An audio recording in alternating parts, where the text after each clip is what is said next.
सैया छठी मैया के घाट। पेन्ही ना बालमजी पियरिया, चली सैया छठी मैया के घाट। चली सैया छठी मैया के घाट। पेन्ही ना बालमजी पियरिया, चली सैया छठी मैया के घाट। चली भेलाई के घाट।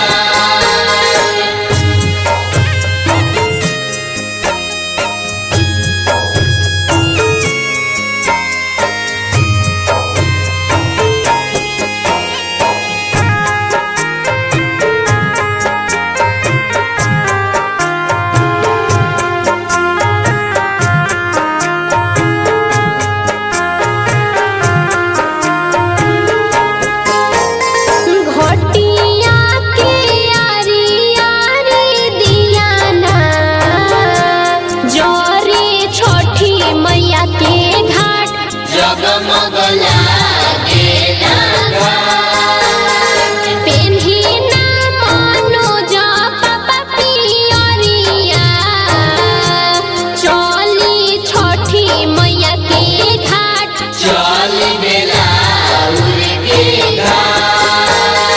आई गइले कार्तिक महिनावा, चल सैया छठी मैया के घाट।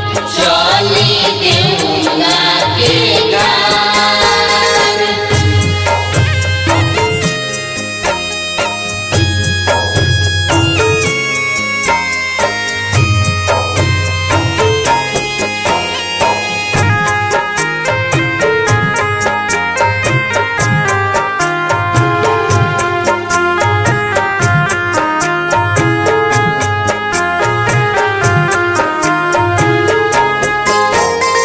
सजले अभिषेक के पियरी पहिर के, जल बिच खड़े गोहराए।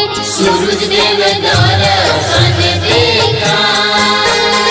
पेन्ही ना समसेर चाचा पियरिया, चली छठी मैया के घाट।